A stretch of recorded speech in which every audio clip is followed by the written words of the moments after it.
Olivia Drewitt is my guest today. She is only weeks out from her boxing debut at the 12th Perth Corporate Rumble. We chat about her family, friends, travel and her lead into the April 20 event. Special thanks to the Parmelia Hilton Perth, major sponsor of today's guest, as well as naming rights sponsor Gerbsback, Sports Mouthguards, and major sponsors MVP Real Estate, Link Support Solution, Studio 22 and Counterbalance Fitness. So please welcome Miss Liv Drewitt. Two things I noticed. First, well, not good and bad. Well, they're good. They're complimentary. Something that you do in all your photos that so few young ladies that I've seen do is you smile and you show your teeth. I do. And I think that's a good thing. Oh. That's good. You do. You have a look at so many other people and none of them do. I actually haven't noticed that. I do. See, I notice the little things. Yeah, you do. But something I was concerned about is the amount of alcohol that you're consuming in these photos. Every single one of these, you are drinking. I went through a phase where I looked through my photos and I was like, gosh, I have a drink in my hand in every single photo. I know. And I got really self-conscious about it. But to be fair, like that's when you get photos, right? When you're going to an event, when you're, with friends. It's just a social thing. So I'm going to have a drink in my hand. Do you know what I mean? Maybe. I do understand that, but... Oh, look, there's some wholesome ones. I know. On a motorbike. Your mum would love that. That looks like a safe. Where's your helmet? I didn't have one. That was in Hawaii. Just name dropping straight off the bat here. See, I'm a summer gal. I went last August. Yeah. So July, August, I went to Europe. A lot of people were there. Like, a lot of people that I knew were posting photos. Mm-hmm. And then everyone went to Japan. Yes, what's with that? I didn't know anyone. Like 2 years ago, no one I knew went to Japan. I know. Was it cheap flights or something? Well, I don't know because I'm going to Japan this year with my family and we planned this ages ago and now everyone's going to Japan. I'm like, well, it's not as cool anymore. Is that us being shallow? Is when we go, I want to be the only one doing that. Yeah, but Japan used to be, I don't know, it's just like a place no one really travelled to. No. Now Japan's the new Bali. No, I don't know about that. It's got a long way before it becomes Bali. Just mean how common it is. That is it. It is so common. That's not having a go at Japan. No, really. not at all. But there is something special about going somewhere that not everyone has been to. But I mean, you'll have stories to compare, maybe. Yeah, get some tips from everyone. That's a good thing. You're going with family. Family, yeah. Fam holiday. Be a fifth wheel, as always. It's going to be a bit different with the family. Yeah, it'll be wholesome. I love how you're justifying it. If you could choose between going with your family and going with that rabble that I see in all your photos, the little girl gang, who would you go with? Oh. Here we go. Your mum and dad are going to be listening to this, so you might as well say your family. Family, of course. 100%. No, Liar. but Japan's like, it's not Europe, Europe, you go there, you party, you have fun.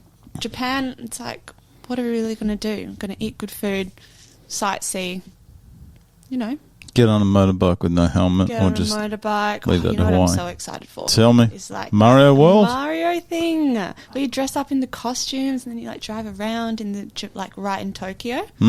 How fun. I actually said that as a joke thinking it was a kid thing, but I was actually really excited. I haven't been, but I'd go there as well. They've got Super Nintendo World there as well. Do you know that? You a gamer? No. Do I look like a gamer? Okay, okay, here we go. Explain to me what a gamer looks like. Oh, now you're putting me on the spot. I know. You're going to have a go at some people here. I think you look like a gamer. Are you a gamer? No. Oh, sorry. No. Oh, why? Because I got all this stuff around here. No, you just I look got like someone who likes to, this room's pretty cool. This could be a cool gaming room. I don't. I play NBA Jam. That's the only one game. Yeah, I know there's one game. I saw you've got games on your phone, I'm guessing. No, I actually don't. Really? I don't play any games on my phone. Well, I'm going to go through your phone later. Have a look. Sure. Go for it. Your travel is extensive. That's so good. Is London, tell me, how many times you've been to Europe? Twice. Like, obviously last August. Before that? When I was 18. How old are you now? 26. Okay. Okay, so you would have seen a big change in that time. Yeah, they were very different trips, though. When I was 18, I was poor. And is there anything worse? I love this place, and this is where I'm trying to get my family to move to. Really? But yeah, I've been trying for about 15 years. Yeah. Oh. And is there anything worse than being poor in London? Oh my God. Oh, it's a tough gig. So expensive. I went through a phase where I wanted to move to London as well, but I was like, I just wouldn't be able to do the things I'm doing right now. Like, rent costs 4 times as much as it does here. I think the cost of living, besides the rent, the cost of living is cheaper over there. I found food and drinks and stuff cheaper over there. Maybe we just chose the wrong spots to go to. Well, I see you there hanging out in Covent Garden near Trafalgar Square. I was out in Bermondsey or some hole out there. There's nothing against Bermondsey.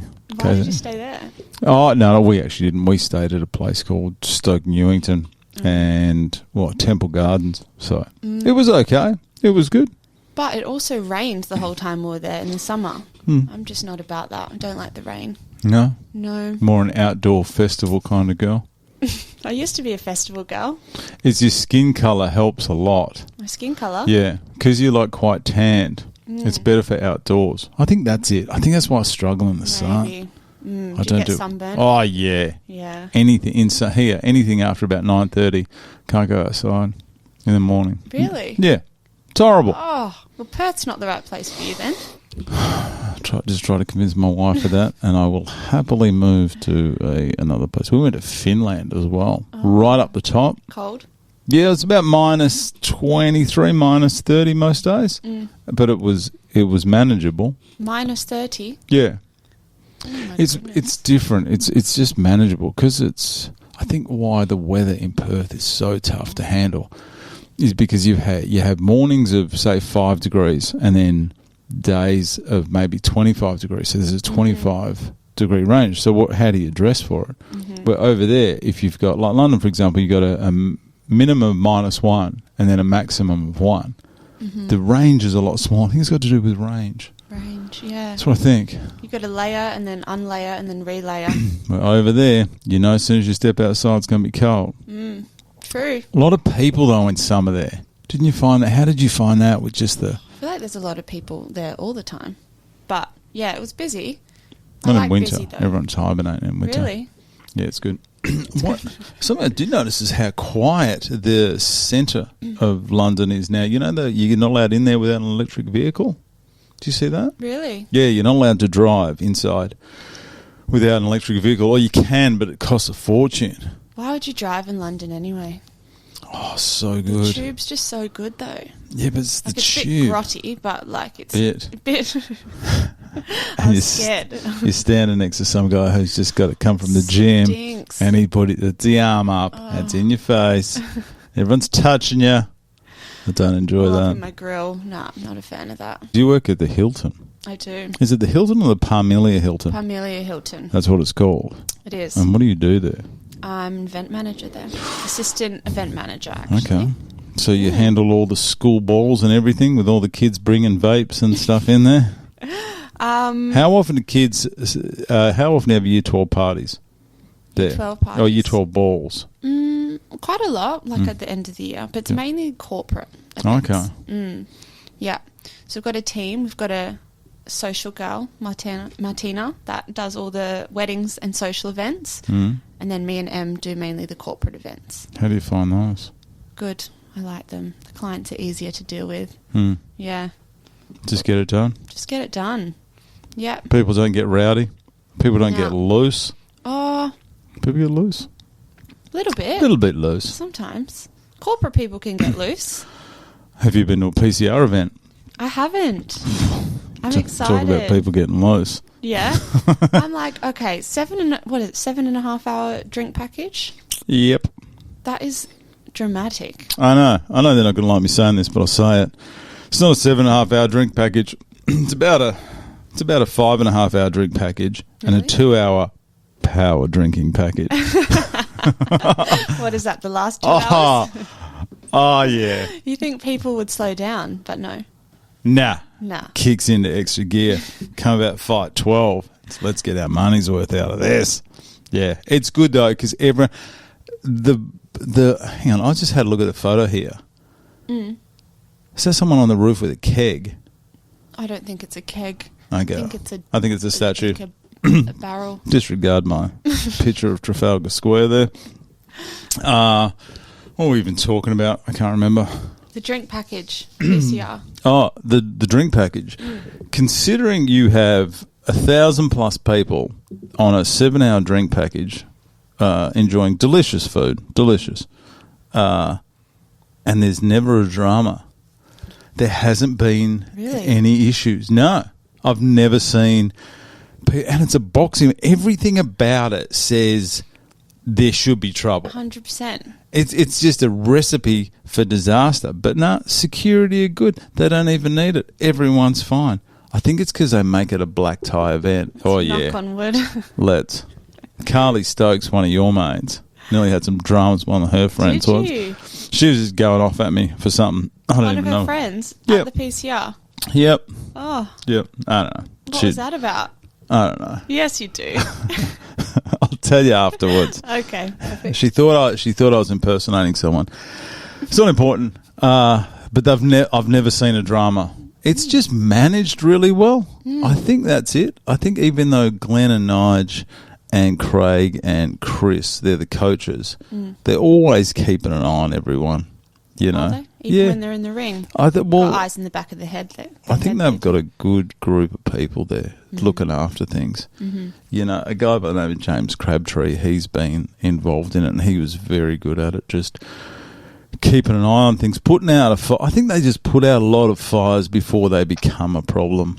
They'll notice something, and it's Crown security as well. They would have seen. Imagine what they've seen. Imagine the class they've seen rock up. Crown security are hardcore. Yeah, well, they'd have to be. Imagine that. Imagine can't imagine what they've seen. Yeah, that's Crown.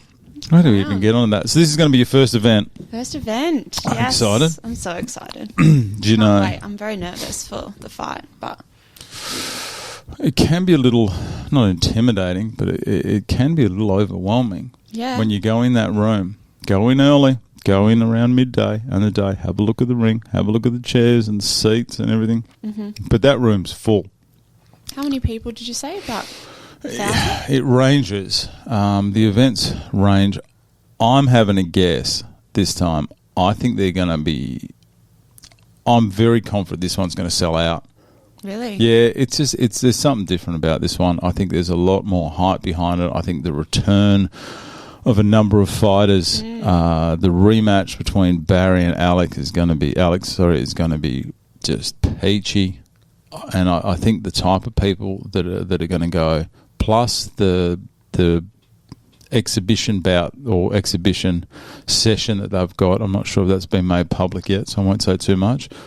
Yeah, it has. Oh, it has been? Okay, good. Well, what, with the kids? With the kids. I think with the kids in there, it's going to also step it up a lot. That's special. Yeah, I like that. So I think it's going to sell out, and I think I'm estimating between 12 and 1,300. Wow. Which is a lot. That is a lot. Considering there is a large amount of amateur boxers who haven't ever performed in front of half of that amount of people. I'm not trying to make you nervous. Everyone goes through it. Yeah. No, I'm not nervous at all. Where would you want to fight on the night? Where? Yeah. What number? Yeah, what number fight? Number 1, come out first. I think I already know what number I am. Really? Even though none of these information should be told to the people, that's fine. Oh, sorry. No, you can. If you know, just tell me. Obviously the girls go first, right? Not always, but... Yeah. There normally is an early... there normally is an early fight, a couple of fights with the girls. There has been a couple of later fights with the girls as well. Yeah, I think it was main event one year was 2 girls that went at it. Wow. And I think majority of the girls fight in, say, the first 6-7 fights. So where are you going? Number 1? Love to be number 3. That is the prime spot. I'd love to be fight 3, but I think Jade's already got dibs on fight 3. Don't mess with Jade. Don't mess with Jade. No, hats off to her. She can take it. I think I'm fight number 1. Coming out strong. Coming out strong. I know. Any idea who your opponent's going to be? Yeah. Are you sure? Yep. Who's it going to be? Nadia. Nadia. Yeah. How do you feel about Nadia? Love Nadia. That's not, We're like that's not what you said besties. off camera. No, it's so funny. We met on orientation and we just got along so well. Mm. And then, well, there's only 6 girls competing, right? So you can kind of tell who you're going to be up against. Whereas the guys, I don't think they have any idea. No, the guys could go anyway. Mm-hmm. I thought I don't know who's fighting. Like I don't know, and I don't ask, so I can't be ever, accused of giving out the info. But I thought you and Nadia were going to go at it. It's not just down to size as well. They match you up on skill because a smaller person can beat a bigger person. And I guess you guys, your weight's quite similar. We're exactly the same, actually. We weighed in the other day to the decimal. Okay, really? Yeah. Think it may happen. I think so. Do you know what team? Nope. Oh, that's a yes, but I'm not telling you. I don't. What team do you think? I don't actually know. I don't know. Me and Glenn have been doing a couple of PT sessions, so maybe blue, but I mean, it could go either way. I think both you and Nadia would fit in with either team. Mm. Very different styles, those two, but just as effective as each other. Yeah. So, yeah. Team Blue. Team Blue, maybe. Maybe. They're on it. They had a good PCR last time in October. Did they? Did they win? Yeah, I think they ended up. What was the final score? I think it was 11-2. It was a big win. They came out of the blocks. I think they got the first 7. Oh, that's not as fun though. You want it to be a bit closer. Oh, this Nige. I doubt that will ever happen again. They're normally very, very close, and even the fights that a lot of those fights that did go the way of the Blue, there were a couple of split decisions in there that could have gone the other way. So then that would have made it, a fair bit closer. So I think the girls just came out and really got the points on early and did it well. Oh, gosh. So the pressure's going to be on you. Pressure. I think because Red come out first as well. Do they? Is that always a thing? I believe so. Thinking about that, I was like, would I come out first or second? I believe that Red, from memory, Red has always come out first. Red comes out and then Blue. So if you are fight 1, you'll be coming out second. Or I might be in the red team and I might come out first. True. How do you think you're going to go? Oh, have you been in front of that many people before? No. And I get really scared public speaking. I know I'm not speaking, I'm punching. But I don't know. I think I'll just be full of adrenaline, not think about it. But how do I think I'm going to go in the fight? Not in the fight because, that's something you got to... A lot's going to change in the next, say, 36 days, is it? It's not long. 36 days. I think it's about 36 days. I think it's a bit longer. Tell me, okay, while I'm looking this up, so just with the nerves, I guess, in front of that many people, how do you think you're going to go? I'll be so nervous before I walk out, 100%. Yeah, I think everyone is. I think it's actually good if I'm a bit earlier on in the night. Because if I'm sitting there in the green room waiting to come out, gosh, my anxiety would just be through the roof. Through the roof. And plus, through the roof. Once you've fought, then you've got the rest of the night. So there is a big advantage to fighting a number 1. Mm-hmm. You can enjoy the rest of the evening. But I want to see at least one fight first, just get me a bit hyped up. Have you watched any of the old fights? Yeah, I have actually. Yeah. I watched Carly's fight. Carly, stick it to your stokes. Stick it to your stokes. Stick it, mates with her. I saw that. And they go 37 days. Okay. 37 days. And when I met you, you had 68 days when I first met you. That has gone so quickly. Yeah. It flies. It flies. And when you split off into the teams, it's going to go even quicker. Yeah. They work with you the mental side of things as well. Like, obviously, they do the training, like now. Mm-hmm. But once they split into the teams, they tell you how to deal with the pressure. Mm-hmm. And you get to do a walkout early on. Oh, really? Yeah, they put all the music on. So they just get you to get your timing right. Mm-hmm. And there's a lot you can do. Yeah. I find the mental challenge has been the hardest for me so far. In what to sense? be honest. Like the physical side, you know, I've always kind of been into fitness, gone to the gym, that sort of thing. It's definitely physically hard, but the mental side of it is just crazy. Like I'd never been punched in the face before. Have you been in the ring sparring? Yeah. How did you go? How did you go when you got here? Who hit you? That sounds bad, doesn't it? Oh, who hit me? Multiple people. Yeah. Yeah. I mean, we're just doing sparring exercises in the class, right? Yeah. And I said to Glenn, I was like, it doesn't hurt. It was just a massive shock. I think I was feeling really confident when I was on the pads. And then we went into sparring and I just like lost it. Like I had a full breakdown the first time. That's not bad. I think was like, everyone... I can't do this. What have I got myself into? I can't do it. I just got in my head and, yeah, freaked out. What week was that? How long ago? A couple of weeks? 2. Because I think we got into sparring like on our 4th training session or something. They get you in there early. To see if how you're going to go. But you think about it. It's been, say, since you first was sparring, it's been 2-3 weeks. You think about how much more comfortable you are now than that first day. Oh, yeah, definitely. Because you just do it over and over and you don't really have a choice but to get comfortable with it, I guess. It doesn't hurt as much as you think. It hurts, but it doesn't hurt. I've been hit on the nose a few times and it doesn't hurt. It's just a shock. It's a shock, yeah. And then I kind of I feel like I lose... Composure? Yeah. That's Which is the what key. makes me nervous. But no, I've gotten a lot better since then. Feeling better. Yeah. It is a matter of keeping composure. Yeah. If you do go, I don't know what team, but if you do go onto the blue team, a guy that I think would be excellent for a lot of people to speak to is someone, I mean, obviously Glenn and Chris, but also Alex Torres, who I believe he's going to be on blue team, only because he was last time. He's an BJJ and MMA fighter as well. And his composure under basically assault, under Barry raining down those punches was incredible. Well, some of the guys actually get knocked out. Is that right? Oh, it is extremely rare. There has been... I've never seen anyone knocked out. I've seen people knocked down.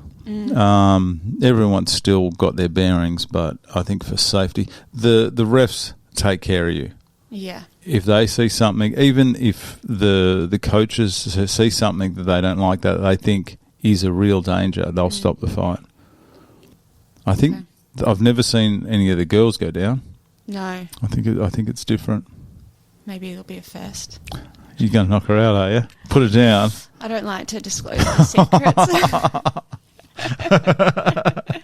She's coming in here soon. Tricks soon. in the bag. Well, if you go on blue team, I know Glenn Austin, the blue team are notorious for coming forward a lot and being the aggressive team.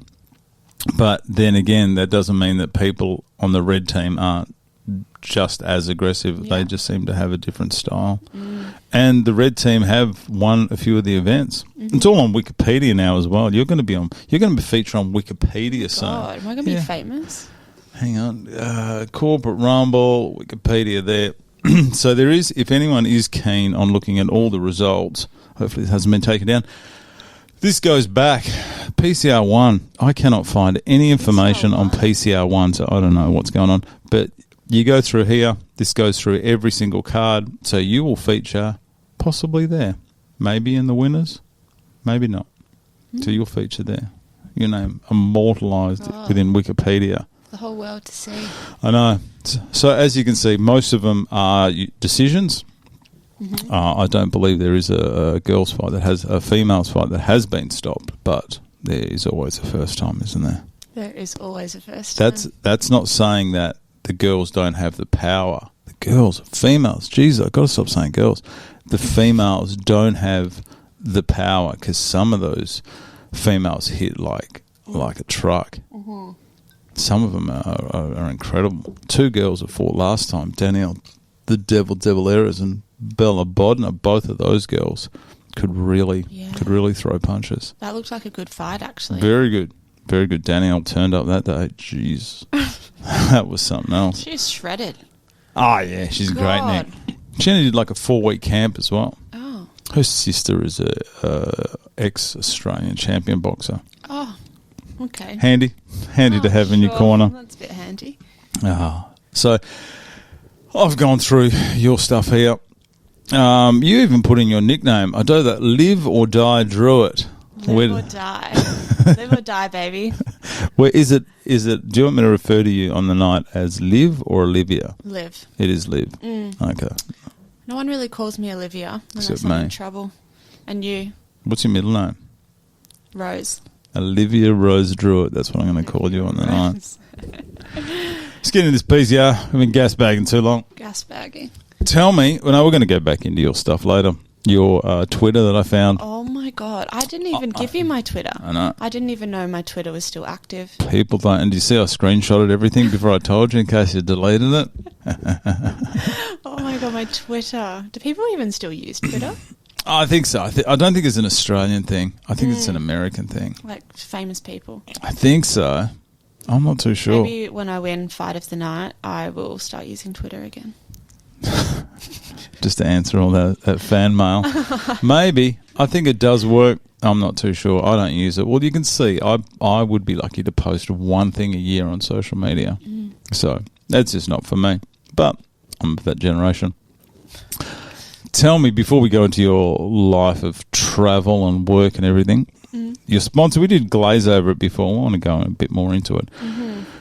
Sponsor is the Parmelia Hilton, Perth. It is. You're obviously a fine employee there, doesn't take smoke breaks or vape breaks or anything. How did you approach these guys to become your sponsor? And what did they say when Employee of the Month, Olivia Rose Drewitt, says, I'm going to box, I need to fight someone because of the staff I work with. No, I need to fight. Will you be my sponsor? What did they say? They loved it.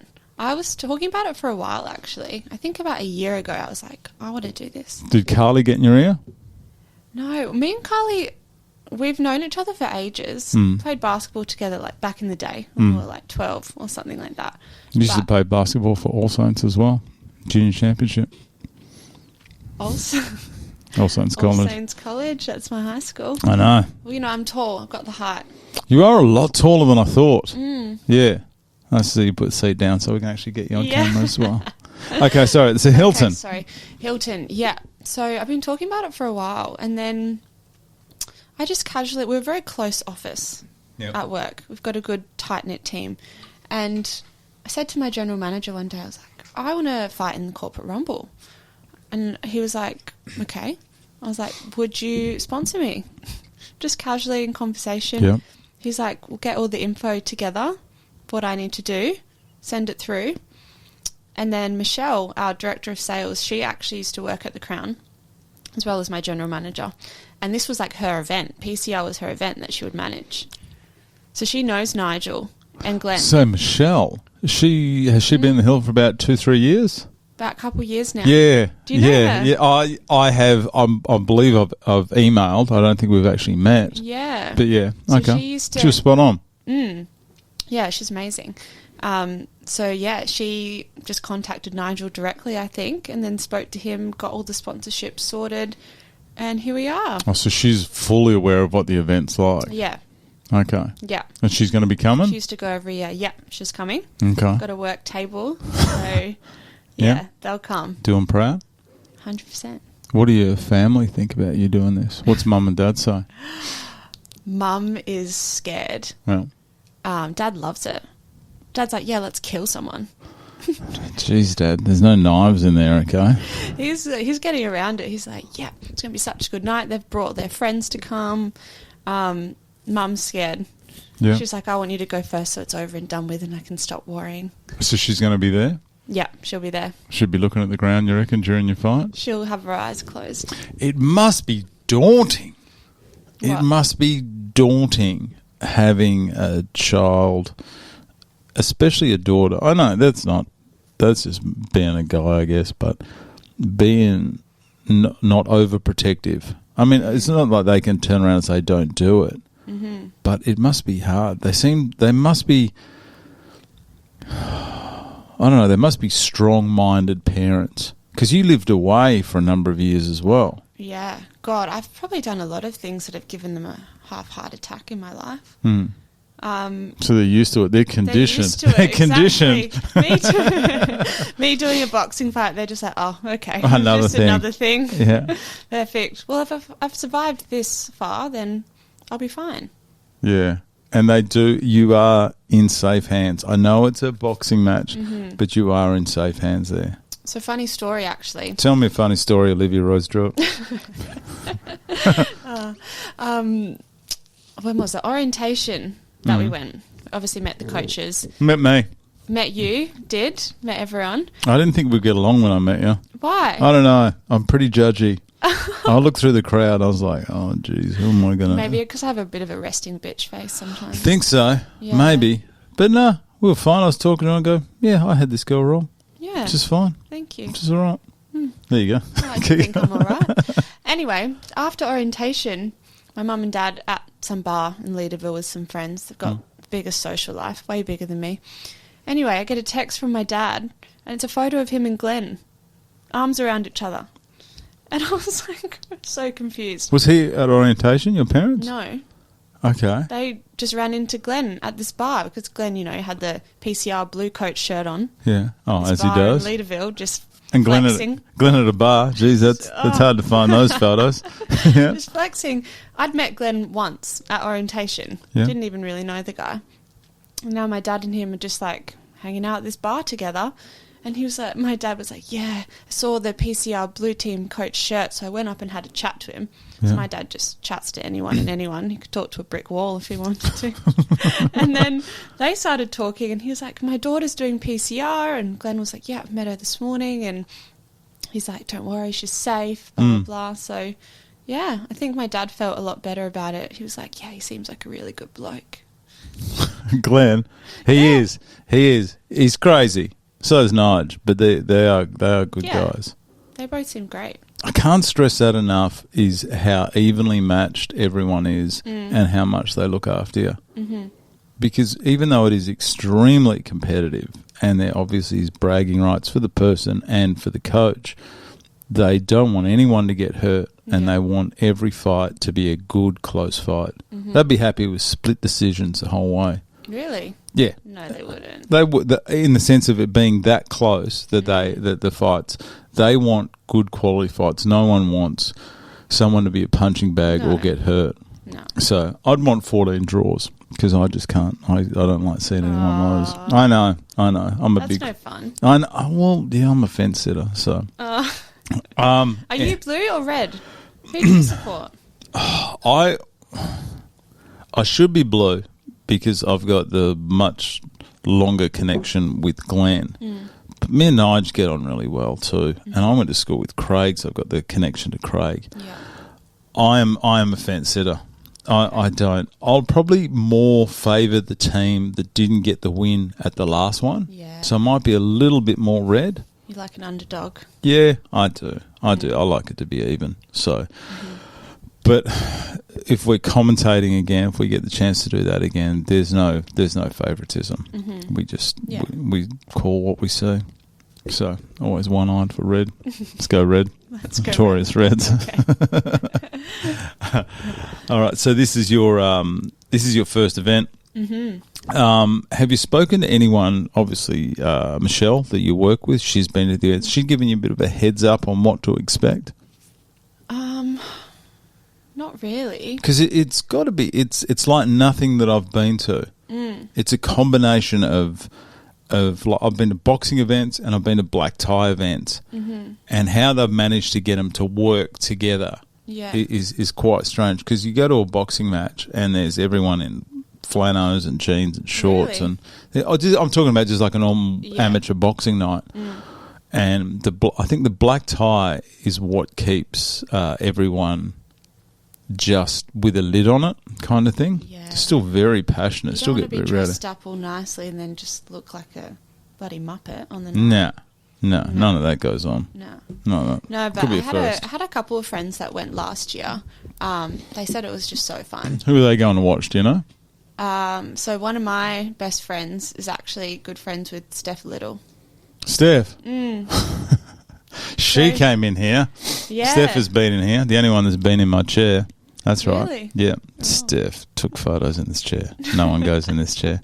She did well. Yeah. As well. She fought Sarah Cook, the Iron Hook Cook.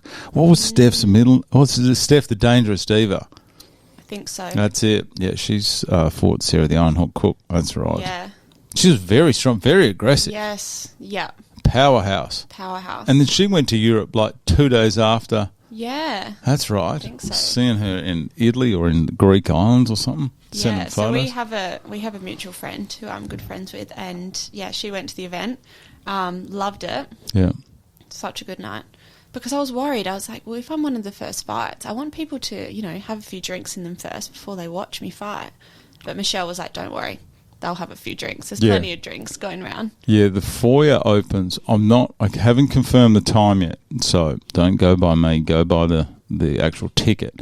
But I think the foyer opens at 5:30, and drinks are served in the foyer. That's where your cardboard cutouts are. Doors will open about 6, and first fight will be about 6:15, 6:30. I think. That's earlier than I thought. I think they're moving it a little bit, possibly half an hour earlier this time. But I'm not too sure. Check your tickets, people. Don't go by what I say. But yeah, people still, they come from somewhere, they haven't had dinner, they get a few drinks, and people are rowdy from the start. Plus, it's so exciting from the first fight. Yeah. And no one seems to turn up late. You have an event where people turn up late? Yeah. Yeah, no one's fashionably late. Everyone's there. Well, you want to make the most of the drinks package. Why would you be late? I can see your priority here. How are you going to... You're going to have a 6.5 hour drink package. Oh, my God. I know. I was like, that's not the best decision. I'm going to be the biggest lightweight on that night. Because are you off the alcohol? Yeah. Completely? Completely. You haven't tripped over and accidentally consumed a bottle of wine? It's been a month since I've had a drink. How do you feel?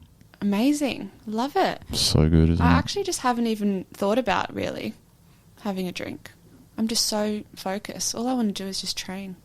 Imagine if that's how you were all the time. Oh. Imagine. I'd be grumpy. Are you sleeping better? I actually am not sleeping very well, to be honest. I don't know why. I think I'm very stressed. What are you stressed about? I'm stressed. Well, I'm living a very busy life at the moment. I'm working, so I have a second job as well. So I'm working 6 days a week. What's your second job? I manage weddings. Nice. Yeah, for like a private wedding planning business. What are some of the brides that you've dealt with like? All right. Yeah, some are all right. Most of them are all right, actually. Because I usually just deal with them on the day. I don't do like the planning. I just manage the day. So when the day comes, they're a lot more chill. In the lead up to it, I think they're a bit bridezillery. Okay. Yeah. So you don't have to deal with that. No. So you're an events manager. That's fancy. It's fun. Is it? Yeah, I love it. Get to go to all the events, obviously. Have a look at them. Not really. Most of them are at night time. Well, corporate, when they're during the day. But I don't have to like work the event or anything. Oh, okay. I just plan it and then hand it over. But you do enjoy it. Yeah. Could you see yourself doing that like permanently? I do it permanently. No, as in like long term. I'm talking. I know you do. You don't do something permanently. I'm saying, is this?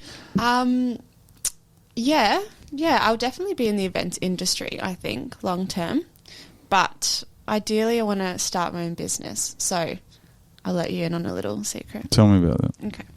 So me and my friend Emily from work. Yes. We're starting a business. Is Pamela Hilton aware of this? Yeah. Okay. It's a little side business. Okay. Not quitting my day job just yet. All right. But so I got the idea. So I love planning events. Every year I host like a Friendsmas. Do you know what a Friendsmas is? Christmas for friends. Exactly. Nailed it. Took me hours to guess as well. Yeah. So planned this whole thing, like 18 girls. When do you have it?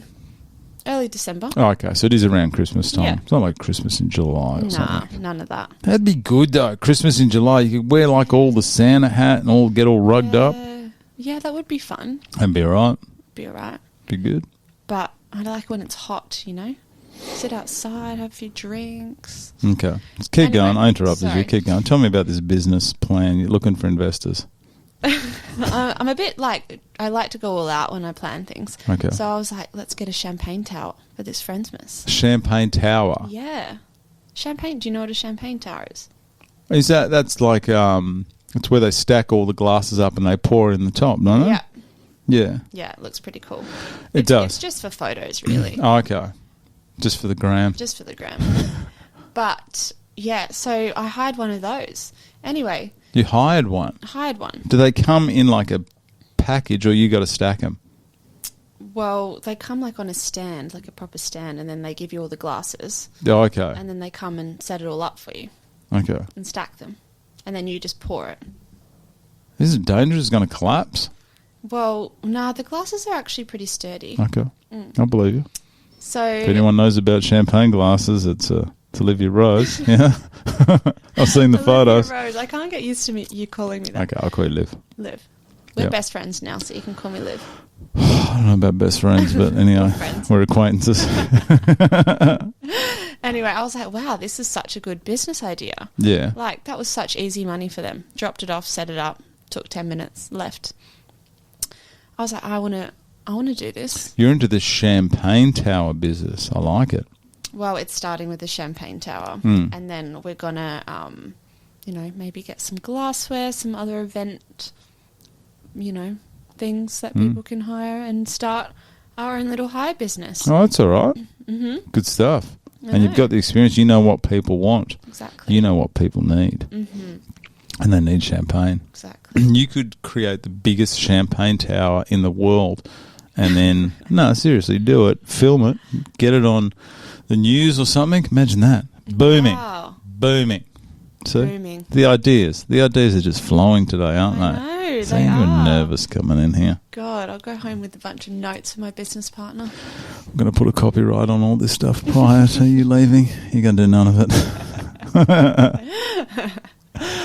All right, let's get... Oh, actually, I was going to ask you, because with something like that, obviously it involves stock. I thought when you were saying you're going to a business, you've got to go into an event planning business, because that is something that you could travel with, and you're obviously a massive travel fan. When did you love get? to When did you get the bug?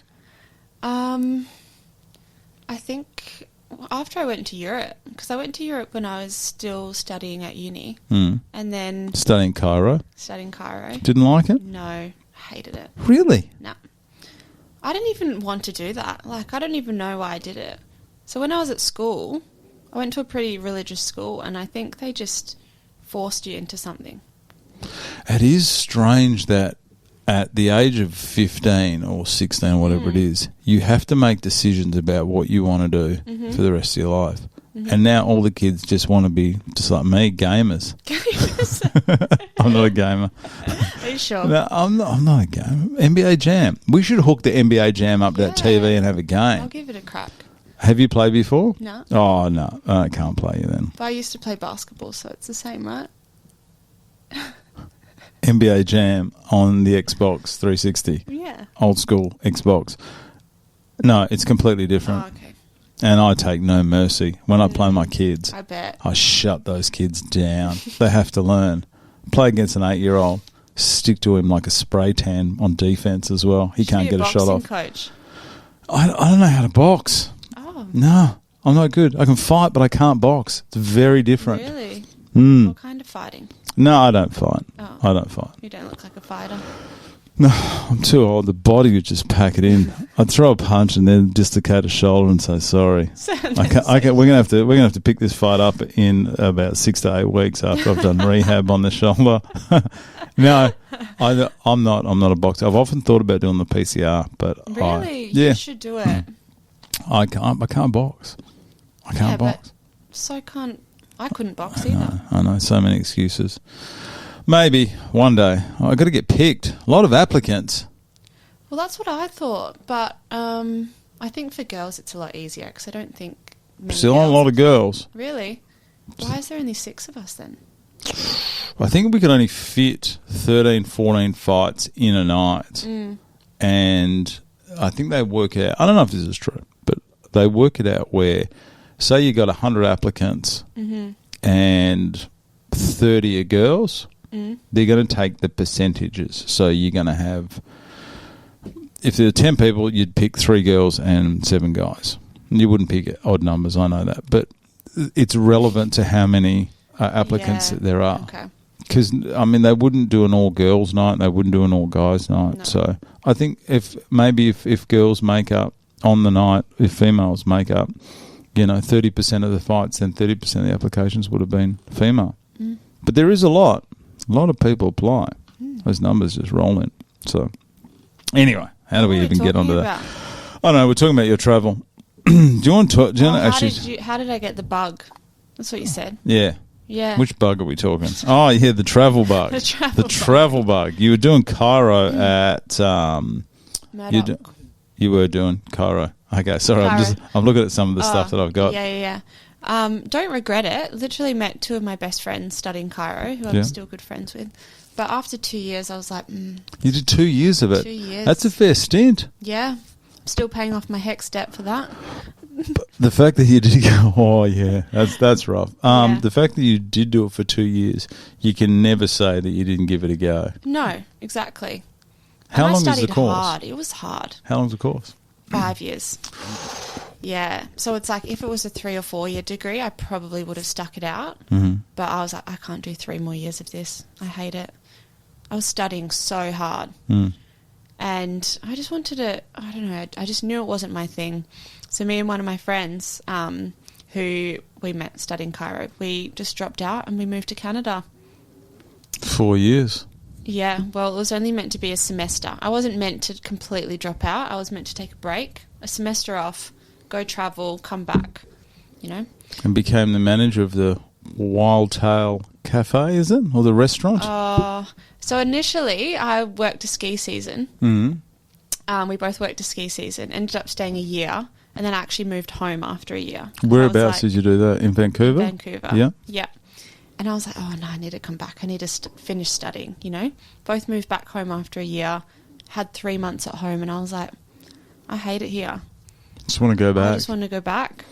So then I moved back by myself, but I had met friends and things like that over there, so it was fine. And then spent another 3 years there.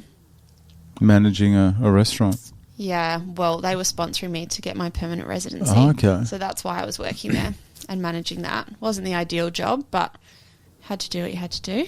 Wild Tail Coastal Grill. In Yaletown or Olympic Village? Yaletown. Okay, because there's 2 locations. There's 2 locations. Wow. You're good. It's, with travel, it's a beautiful thing, but it can also be a downfall. Not a downfall, but when you get a taste for it, it is so hard to settle. How old were you when you went there? 19. It's just that age, isn't it? Yeah. Single? Yep. No. I was single. I think I'd just broken up with my ex. And so I was like, well, it's a perfect time. Perfect time. I'm young. I'm single. I don't know what I want to do with my life. Let's just go. And honestly, best thing I've ever done. How much do you mature on a... That's the key, isn't it? It's crazy. 'Cause I went from living at home with my parents. Like, I'd never lived out of home before. I was 19. And then I just moved across the other side of the world. That's where, when we're talking before about how your parents can handle you getting into a boxing ring, because you imagine you don't have kids. No. When you have kids, thinking, like, I've got a couple, but thinking that one of them is going to move away for 3 years, I can't handle it. And like one's like 13 now, so he's like still. But I moved. Thing is, I moved away at 18. But you grow up so quick. Like, people go, I've been to Bali twice. I've travelled the world. Yeah, no, you haven't, mate. You stayed so cultured now. Yeah, you stayed at the Bounty nightclub and drank at Paddy's. And did you stay at the Bounty nightclub? I think there's a photo of you there. No, there isn't. Okay, there's a photo of you in You're Bali. lying. I found a photo. Up. No. Okay. I think it's the best thing that you can do is travel. You also very quickly find out how expensive it is to live. Yep. And you just, and all your parents giving you that free food and accommodation for all those years. You go, geez, I had it easy. Jeez, I know. love my parents, but I just could never live at home anymore. Does save a lot of money. Some of my friends still live with their parents. Can you imagine going home now? No. Oh, it'd be a tough gig. After I came back home after 4 years, I obviously stayed with them for a bit while I was kind of finding my feet, and I was like, oh, love you guys, but this is just not going to work. Nah. All the free dinners and the washing is just tough, isn't it? Yeah, not worth my sanity, unfortunately.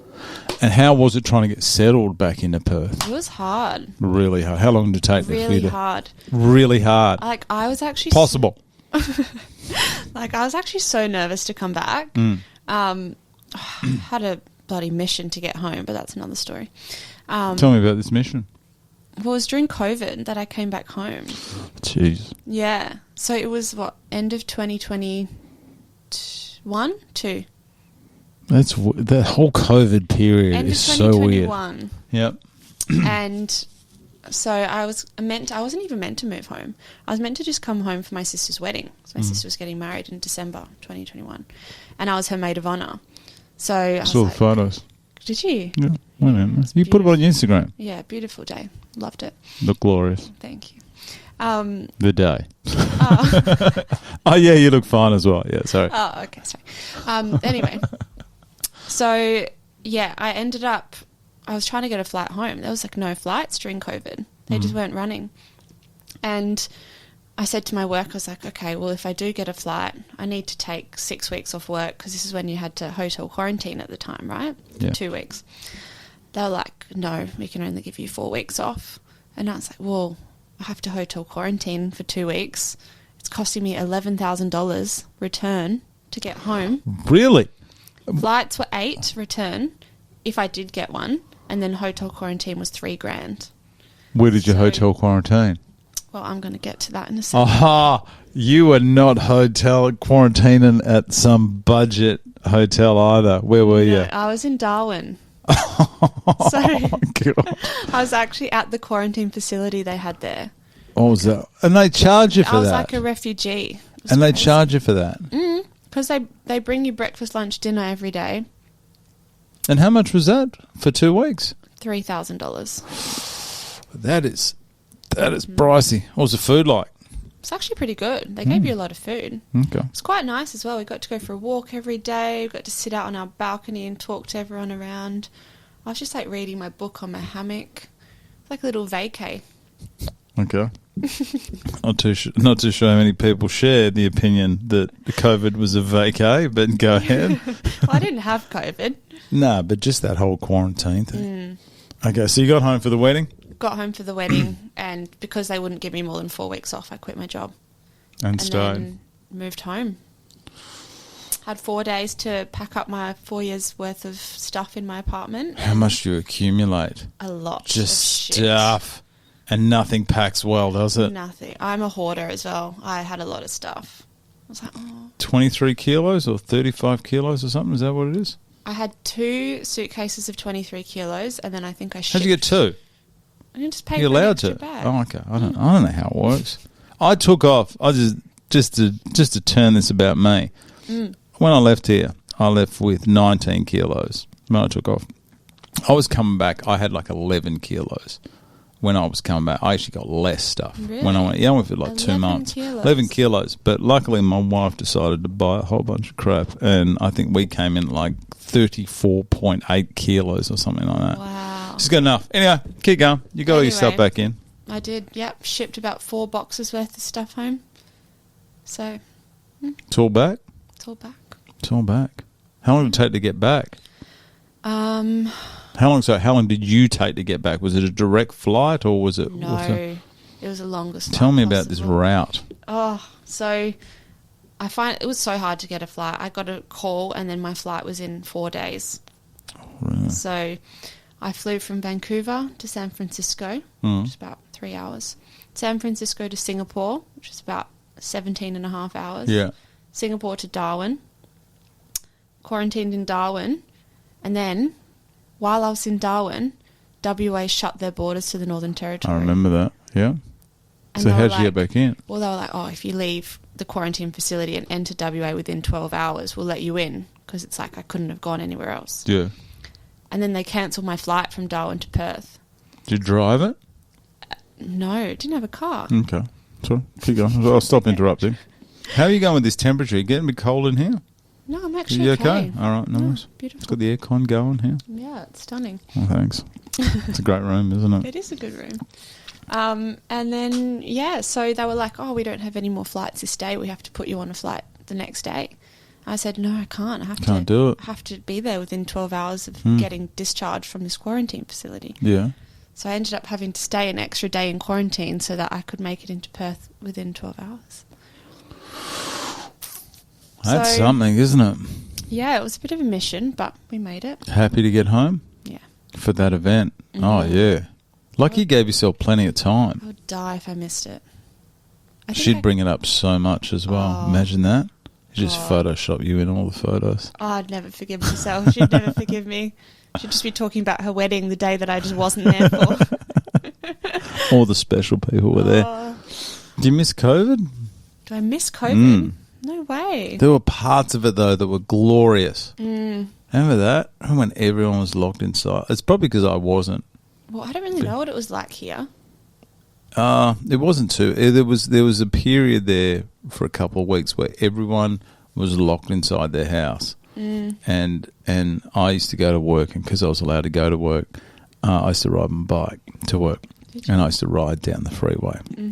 And there wasn't a car or a person inside. It looked like something out of The Walking Dead. Pretty scary, wasn't it? Oh, it wasn't scary. It was just so peaceful. I just loved it. It's probably about, like, I didn't like the COVID part of it and the people getting sick part of it. But the lockdown part I loved. So good. Controversial opinion. I know. That's just my opinion. Homeschooling sucks, though. I got a new respect for teachers after dealing with my two kids for the 6 weeks. Yeah. Those two clowns. They wouldn't listen to a word I said. I think they got stupider. They didn't learn anything. Wait, did you homeschool them? Everyone had to. Yeah, I think for about 6 weeks. God, I wouldn't know what to teach my kids. Nah. Well, they emailed you this stuff, and I couldn't understand anything. There was so many emails, go on to this website, do this. In the end, I just went, no, we're not doing this, guys. We're playing NBA Jam. Oh, no. They would have loved it. Yeah, we tried to get through, but they said it should take about 3 hours to do this each day, and I was taking 8. I couldn't understand what was going on. Yeah. Anyway, let's get back to your travels. All right. Okay, let's Where go. are we gonna go? This is the one I thought was the Bounty Hotel. This one here. Oh my gosh, Where is that? Is that the Bounty Hotel? That is so cringe. 2016. Yeah. No, that's just at my hotel. Okay, as you can see, how old was I there? With their belly button ring. Still got it? Still rocking it? Yeah. So have I. Do you? I do. I've got a bet on. I think very few people know this. I got a bet on with one of my mates for $100. This bet was set back when I was 18. This is like, 28 years ago. Who could have it in the longest? And the bet is still going. You're lying. I'm do you not actually lying. have a belly ring? Yeah. I'll show you. Show me. Let's go somewhere. See. Oh my God, you do. I know. Wow. I know. I'm not proud of it. Not many people have seen it, and I'm not putting that on camera. But yeah, it's a bet. Still going. Playing the long game. Got to play the long game with your bets. Wait, Gotta so win. what do you win? $100. $100. It was big back then. When I was like 18, that was big money. Wait, and your mate still has it in as well? Yeah. Yeah, so it's just whoever takes it out has to give the other one $100. Yeah, and it's got nothing to do with the money now. Nothing. Nothing. No. It's just who can be the most stubborn, and I can be real petty as well. It's a big commitment for $100. It's bragging rights, and it will be brought up so much. My wife just cannot wait for the bet to be over. But anyway, so that's it. So that's in Bali. That's in Bali, yeah. Jeez, I've gone the wrong page here. God. What else have we got here? Santorini. Throwbacks in here. Santorini days. Look at that. Look at you there. That's my bestie. How nice is Santorini? Oh, it's so beautiful. This. Remember how we talked about Japan? How now everyone's going to it? See, this is the kind of thing that infuriates me, is because when I went there, like in 2000 or something, and obviously it looks exactly the same, but then I see all these, and I just go, you guys are going to the places I went, you're taking photos, and it's me, it's pure jealousy. Yeah. That's all it is. I just wish I was back there. So you were island hopping back there. Yeah, this was the Europe trip when I was 18 that I was telling you about. That's a big move. Did you get homesick? No, I didn't move there. Oh, okay. So this is the trip. Oh, this isn't the part of the Canada trip. No. This was before I moved to Canada. This was, just a 4-week trip with one of my friends. Okay, and that's EOS. Yeah. Isn't EOS a party town? I didn't like it. I didn't rate EOS at all, actually. Jeez, okay. During the Lonely Planet, Liv's Lonely Planet travel guide, I don't rate EOS. Jeez, some Greek people are going to be happy with you. Sorry. No, it's a beautiful place, but I just think, I don't know, they've just made it into this, like, it's all 18-year-olds, all Australians, all just going to nightclubs. Like, there's... How old are you there? 18. And what nationality are you? Australian. And where were you probably going in the night time? Nightclubs. Clubs, yeah. But I can't believe this. I can't believe it's like us going somewhere. It's like us, just say we go. It's all 18-year-old Australians in nightclubs, and you're an 18-year-old Australian in a nightclub. Have you ever gone to some... I mean, like... you ever gone to somewhere, and like London, for example, and you're there, and then you hear an Australian accent, you go, oh my God, it sounds terrible. And then you go, these damn tourists, and like you go, geez, that's me. Yeah. Sorry, I cut you off. Keep going. Tell me about this. Tell me about these 18-year-olds. Okay, when you put it like that, it sounds really bad, doesn't it? Yeah. No, I met some great people, but I just mean, like, when I went travelling, I wanted to see some cool things, you know?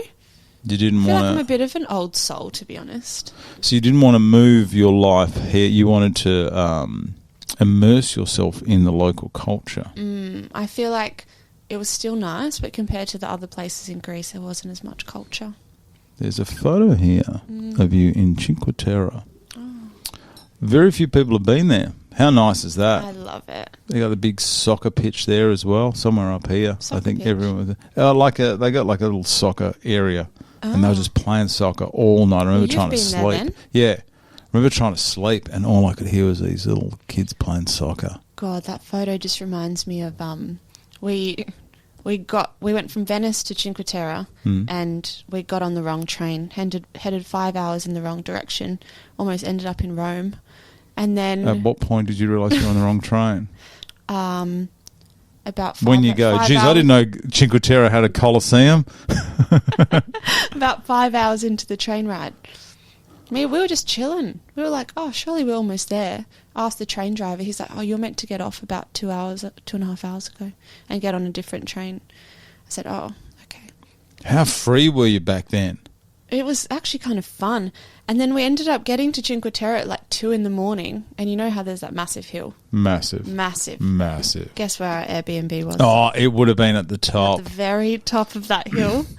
We were dragging our suitcases up at 2 in the morning. Up that massive hill. That's steep. That's got it goes stairs and then flat and then stairs and then flat. Yeah. We didn't have backpacks. We were carrying those things up the stairs. You would have had a lot of stuff as well. Lots of stuff. 2 bags. What I was going to ask is when you've travelled, like I see a lot of the places, like what you've been travelling, you've obviously been going out, you're always dressed very well. And I do notice that a lot of the females that do travel, they've got a different outfit for maybe a nice dinner, then they've got an outfit for a beachside luau. How much stuff? I don't know. What is that? I think that's like a barbecue on the beach. How much stuff do you actually take? Like, is your bag just all clothes? Yeah. Well, the trips I've been on, like Europe, you can fit so much in because it's all just summer clothes, right? Like when you went in winter, you'd probably be able to fit like 2 jackets and a pair of shoes in your bag. Just one. That's all I wear. I just rock the same clothes each time. For 2 months, smelling the treat before you pack. Yeah, it just seems like you can't be rummaging around, being like, what top goes with what bottoms. You got to have that thought out. Okay, that must be where I'm going wrong. Yeah. If you have a look at all my European photos, which aren't many, I think I'm wearing the same thing in every one. It works. I look good in it. It works. If it's comfy, comfort's key. Vancouver, this is part of your 4-year trip. Look at you here. Oh, that was when I first arrived. not a drink in sight. No, I know. How good is, like, you know how there's snow? You know how there's, like, London snow and then there's real snowfield snow? Mm-hmm. It's something else, isn't it? It is. It doesn't seem real. Did you get that feeling? Yeah, I don't know. I've never actually seen London snow though, so I'm not sure what that's it's like. great for about 24 hours and then it turns and then it into goes slush. Yeah, gross. And all the fancy suburbs like your Chelsea and your Kensington, they all come through with the salt. They put the salt on the road, so then it just turns into that grey slush that gets you. You know, everyone walks around about the bottom 6 inches of their jeans are wet, and that's what it looks like. And then all the suburbs that aren't wealthy have just got to deal with the ice. Yeah. They'll get to them eventually. But this snow, it's a different type of snow, isn't it? It's like powder. Yeah. Yeah. It's great. Is that a ski field that you're on there? It is, yeah. That was my first day of work. And you're 18? 19. 19. Mm-hmm. That's still so young to be travelling. I know. It's crazy because, yeah, I did it when I was quite young, and I feel like a lot of my friends now are moving overseas or moving away. Do you know what I mean? Because they just didn't get that opportunity to. They were either at uni or like it was COVID, and now they're getting that itch to go and move away. And I was like, I'm kind of happy I did it when I was that age. I don't know.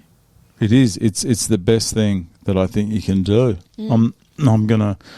One hand, I want to push my kids to do it. The other hand, I don't because I don't want them to leave. But you guys had a rough trot because I think of everyone, say between the ages of say 21 and 28, is at the time when you should be living, like you should be travelling, you should be doing all this. You had nearly 3 years of that. I know. Just the uncertainty. I saw the uncertainty it caused because we had PCR 7 cancelled due to COVID. Yeah, right. And I saw the uncertainty that we had that year. And it just, I don't know. I hope this generation or this group of these people that were, you know, this 5-6 year age bracket don't suffer, because there's a lot of difference between 20 and 25. But 25, you sort of may have met someone, may have got a mortgage, may have got one on the way. Oh my goodness. I don't know. Well, people do it 25. I feel like everything's happening later and later for people these days, though. Maybe. You know? Like 25, that's young. Maybe I'd just say that because I'm 26 and still single and don't have a house, but that's okay. Don't rush any of that kind of stuff. No. If you can travel your whole life and be happy, I don't see a drama in that. And plus your job, you're going to be able to get a job anywhere if you do decide to travel again. Yeah, highly sought after. And plus, if you go to another country, they don't check your resume. You can put whatever you want on there. You know that happens. No. That's how I got my job over there. Anyway, let's not talk about that. Yeah, world's my oyster. Who knows what's going to happen? Bit of a wild card sometimes. Here in Hawaii, look at that. Oh, that was so nice. Jeez, you've really got around. I went to Hawaii by myself, actually. For a young girl, there must be. Were you nervous? Was there this heightened awareness of people? I actually wasn't nervous. It was so fun. I just went by myself, stayed in a hostel, met some friends, had a little holiday romance. That's who took that photo. Really? Yeah. And then I was like, oh, that was What awesome. nationality was he? Canadian. Or her? I don't know. Canadian. Okay. So yeah, that was fun. I feel like when you travel by yourself, you just get forced to meet people, you know? Just make friends. You just got to make friends. And then if you want a bit of quiet time, you have a bit of quiet time. I like talking to people. I feel like I can talk to people. Yeah, you're right. All right. You can do a decent job. Good on you. Vegas, baby. Hey, oh my God. Look at that, frolicking. Frolicking. You're in a pool in Vegas. Yeah. Let's have a look at this photo a bit closer. Sorry, that's sausage fest going on out the back there. Yeah, that's not the best photo, is it? Hopefully that's a highly chlorinated pool there. I could imagine what goes on in Vegas. Yuck. You're It's sitting gross. in it. Yeah, no, you're sitting in it, drinking. I went to this pool party in Vegas. I think we saw Steve Aoki play or something. Okay. And there was like 1 million people in that pool. Like, it was gross. Imagine. Yeah. Not many people getting out to use the bathroom either. Oh, don't say that. Who's this throwing gang signs next to you? Oh, let's not talk about that. Okay. And your last one there, I think this is what we looked at before. London. Oh, there you go. It's I different in miss summer. London. It's different in summer, isn't it? Just look how cool it is. Like, everything's just so cool there. It is. Would you go back there to live? Would you? It's actually a funny story. Tell me a funny story, Olivia Rose. I've been thinking about moving to London. One of my best friends who I went to Europe with when I was 18, she lives in London now. She's lived there for a couple of years. One of my other good friends moved there last year. The blonde one in that photo. Yeah. And I don't know, I feel like my line of work would just be so good over there. Like events in London, how cool would that be? I think it's opportunity. There seems to be. And it sounds like I'm just bagging out Perth. I'm not at all. It's just what you've got access to. I know. Yeah, it's a whole... But... Where do your mates live in London? Do you know? What area? One of them lives in Kensington. Oh, nice. Yeah. Yeah, spot on there. Yeah, and then Nat lives in... I can't remember the name. It's like southeast London. The hood. Somewhere. I don't know what the name is. Okay. Maybe starts with an E. I don't even know. No, don't quote me on that. Okay. But yeah, I don't know. So you're thinking about going? I don't know, honestly. Just make sure you get a 2-bedroom. I'll come I just doss on the lounge. I can't do the weather. Like, even when I was in Canada, I had seasonal depression. Like, it's just so depressing. Really? The winter, no. But you've got the it. rest of Europe so close to you. Yeah, but realistically, am I really going to be able to go on a holiday that often? Like, I'm still going to have to work and take EasyJet time flight. off. Just pick that EasyJet flight, £14. Head down to Magaluf or somewhere. I don't know, one of those Spanish towns. Yeah, no, it does seem like a dream, but... You get used to the weather. Yeah, it sounds like I'm trying to talk you into leaving or anything. I know. I'm not. But actually, I'm really happy with my life here in Perth at the moment. that's the key. That's the key. Yeah. With the Champagne Tower business My business. about to start booming. What's it going to be called? Oh, ready? Oh, this is good. Okay. Firstly, your nickname's not too bad, so I don't mind the sound of this. You didn't even compliment me on that. I thought it was pretty good. I did just then. Oh, okay. Jane Hot Tabasco, Amanasco still is one of the greatest I've heard, but still, Live or Die is pretty good. It's good. I like it. I'll allow it. It's good because if you know me as Liv, it makes sense. But now that you think I'm Olivia, it probably doesn't Olivia make Rose. as much sense, you know? Like, you wouldn't say... ARD. You wouldn't Olivia say- Rose Drewitt. ARD. Hey. ORD. ORD. Sorry, I was thinking ORD. Because you wouldn't say Olivia or Die Drewitt, do you know what I mean? Just doesn't sound... Doesn't sound the same. No. Okay, keep going. I don't know what we're talking about. What were we talking about? The name of your business. Oh, yeah. Champagne Tower business. Well, so we actually didn't really have a name. So we've ordered all of the tower and everything. But we've both just been so busy that we've kind of put it on the back burner. Anyway, I think Corporate Rumble are going to have the Champagne Tower. Really? And, yeah. Beautiful. Oh, that'd be right up Glenn's alley. Oh, it would be. He'd love it. I know. He was like, that's sick. We're Oh, getting it. anything shiny in front of Glenn Austin, do it. I'm in it. I'm in. Love it. He's just a yes man, isn't he? He loves to say yes to everything. He does. Nigel needs to reel him back. No, but I think it's because he loves seeing people enjoy themselves and he's very supportive. His intent is and same as Nigel, it's the reason I enjoy working with them so much is their intent is always good. Yeah. And that's the key. It's the intent. So have you got a name for the business? Yes. Okay, so that's what I was going with. Oh, this. okay. Sorry. I'll take your time. How's the build-up? Jeez. Went off on a bit of a tangent. Hour 30. So pretty much, it's been an hour 30. It has been. God. I see you're comfortable. I'm all nervous, not going to be able to talk. Yeah, you're talking. Keep going. Sorry. There's no issue there. Poor decisions. Oh, POUR? P-O-U-R, yeah. That sounds good. 4 decisions. That's actually really good. Do you like it? Yeah, I do. Yeah. I do. I was actually have to give credit to Em. She made up that name. And I said... Have you locked that away?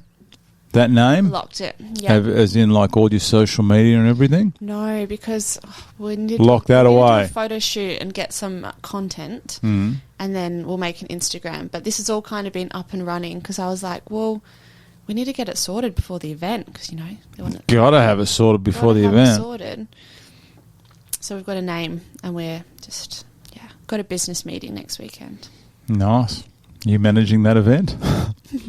No, that's actually a really good name. Make sure you lock away all your social media and stuff. Yeah. Okay, before I get this out. Probably got about 2 days. Get it done. Just register it. Well, we were looking at Instagram handles, and do you know how many people have just made crappy Instagram pages with that name handle? How many? Like 40 different I thought you were variations. going to say thousands, but that's fine. Poor decision __ poor decision dot poor you know what I mean? Like, it's just ridiculous. Instagram needs to go through and filter through all the crap pages so we can actually put one up. I'll have a word to Instagram next time I'm chatting to them. Thank you. That'd be good. I'll ask you about your tattoo. Is that all right? Tattoo. You got a tattoo on your arm. You're not covered I in do. tattoos. I'm not. No. It's refreshing.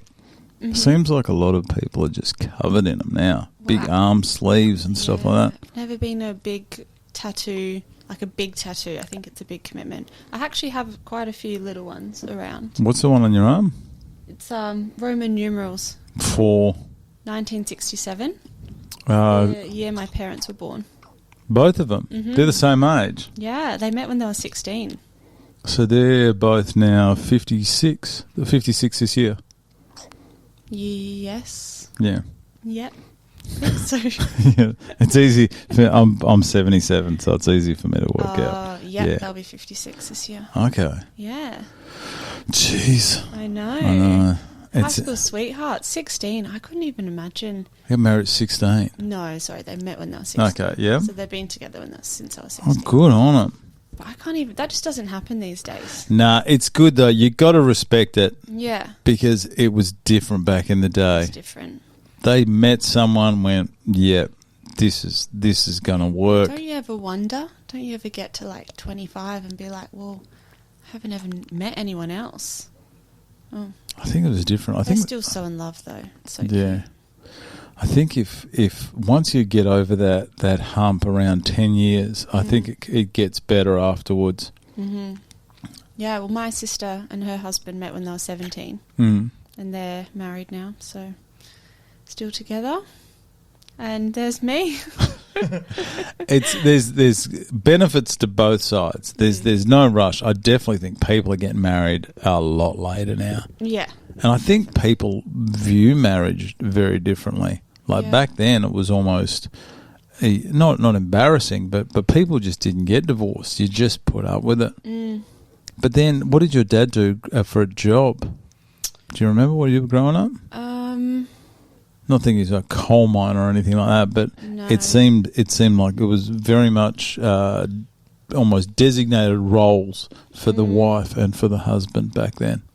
Yeah. Well, my parents both grew up in the country. Whereabouts? So South Australia, Okay. like near Mount Gambier, Narracourt. So like near the Victorian border. Okay. Anyway, so Mum went to boarding school in Adelaide. Radelaide. Radelaide. So I'm originally from Adelaide too. Oh, it all makes sense now. Yeah. But I moved to Perth when I was like 4, 5. Okay. So grew up most of my life. Still got a bit of Radelaide in you, though. Yeah, always.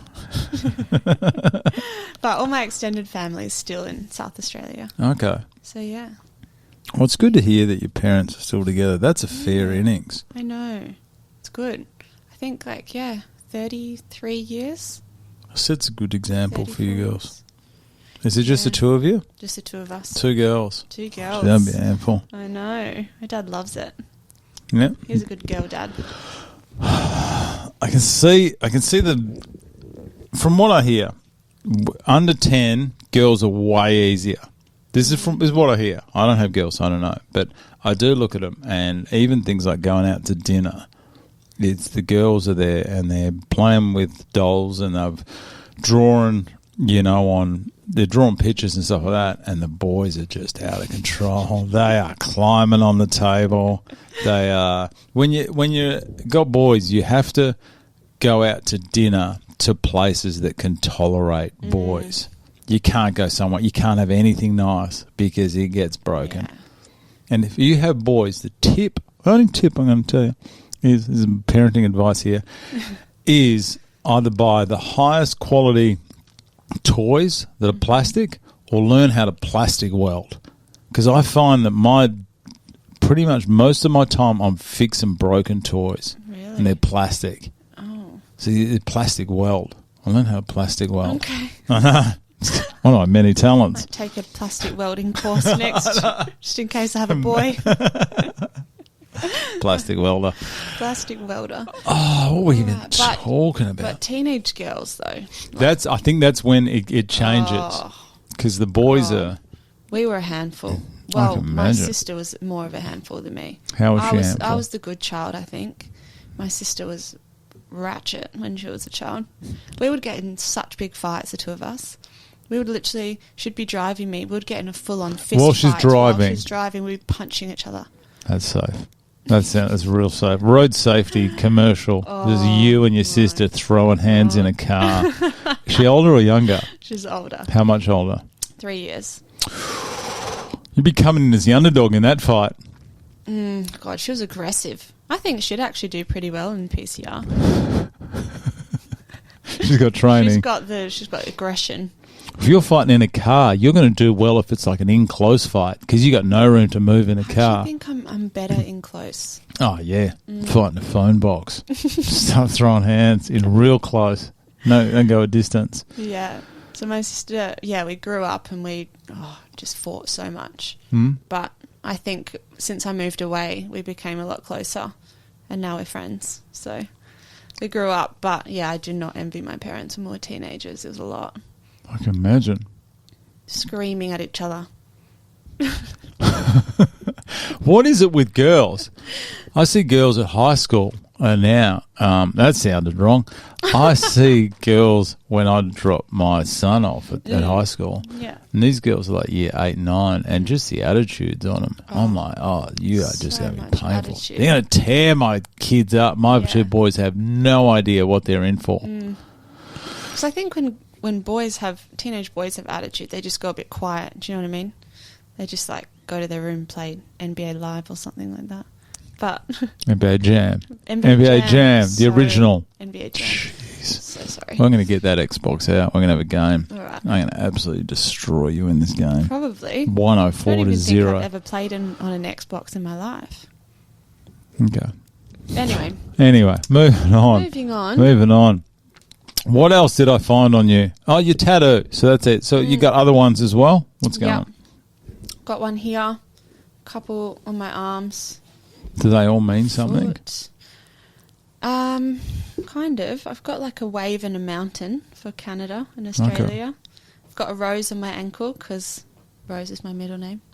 I know.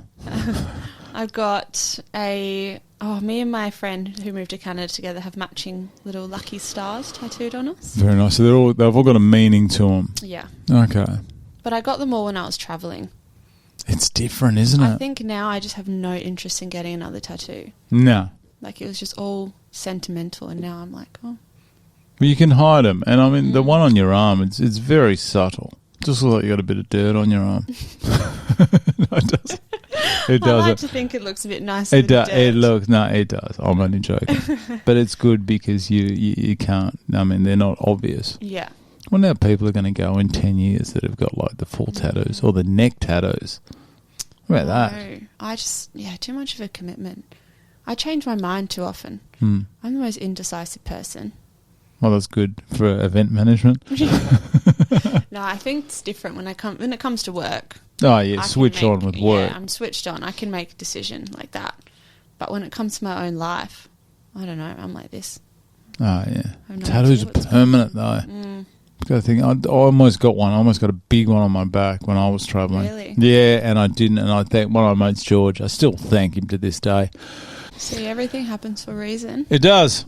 And we do some things we shouldn't do. Speaking of doing things we shouldn't do, No. Twitter. Twitter. I found you on Twitter. Let's actually get this up here. Why the hell did I make a Twitter account? It's not just the... I'm actually interested to see this because I don't remember what I've written. I think all my posts were to try and get Justin Bieber's attention. Your handle is Believer0425. Everyone, if you want to look at that. Firstly, that photo. How old are you in that photo? I think I was at 12 maybe. Okay, well, I'm not going to comment on that because that's jail time. Anyway, so you're a Justin Bieber fan. Exactly 22 hours, and I'm reading the Twitter here. Exactly 22 hours and 56 minutes until we see Justin Bieber perform live at the Burswood Dome. Firstly, I love with double V, you Justin with Justin. 3 N's. Oh my God, only 3 more days till Never Say Never weekend. Oh my God. Justin Bieber. That was in 2011, so I was in year 8. Jeez. I was 12. Oh, just turned 13, I think. Still a fan of JB? Oh, no. No? No, he's changed. Gosh. What was his concert like? Tell me what the so Justin good. Bieber Never Say Never tour of 2011 was like. 2011. It was amazing. I imagine the screaming. I think we went. Oh, the high pitch screaming. I think we went with my friend's mum because, we couldn't go on our own. And Is she a believer? No, not at all. Did you get merch? Oh, are you kidding me? I can imagine. I could imagine. Toe. Draped in JB I merch. think I had bright purple JB. Purple was JB's colour. And Can't believe you just called him JB. Yeah, keep going. and our seats were like right up in the nosebleeds. Yep. At the Dome, that wasn't good for concerts, was it? It wasn't good, but we still enjoyed it. God, I don't even remember now. I have the worst memory. 2011. That's a long time ago. OMG, Justin Bieber. I know you'll never retweet or follow me, but I love your music so much. Oh my gosh, Justin Bieber. Getting your DVD first thing tomorrow. So excited. Why did I spell gosh like that? GAWSH. I don't know. And the fact that we're buying DVDs, and this wasn't that long ago. I know it's 13 years ago, but it's not that long ago. Do people still buy DVDs that aren't like 80? No. Or I don't VHS? think so. I don't think anyone even owns a DVD player anymore. No. If someone gives you a DVD, you go, what am I going to do with What do that? I do with Computers don't even have a disc. A disc drive anymore. Disc drive, that's the word I was looking for. Anyway, I saw this and I thought, this is exactly what I want. Can we just comment on... This Tumblr doesn't work. I did try to go into that. Can we comment on what? I was just about to say my Tumblr. Doesn't work. On my Twitter. That you had my favourite bands. When I saw that, I was so excited. I just couldn't wait to see this list of your favourite bands. Oh my God, Tumblr removed my page. And you didn't have a MySpace. You were probably too young for MySpace. I did have MySpace. Why didn't I find your MySpace? I remember my mum, when I was like 10 or 11, my mum said, no, you can't get Facebook yet until you're 12. And so I made MySpace. That's not you there, is it? Oh my God, it is. Do you know I had to make a MySpace page just so I could view this stuff? What's going on here? Sign in. Okay. What else have I got? I've got your school. You went to All Saints College, didn't you? I did. ACC athletics, basketball, hockey, and the 2012 College of Dance competition you're in. How's that? Was I? Yeah, you were. I had to go through their yearbook to find this. Oh my goodness. I know. It was excessive. What year is this? 2012. You're a bit of an athlete. You were involved in quite a lot of stuff there, weren't you? Yeah. What happened? Still playing?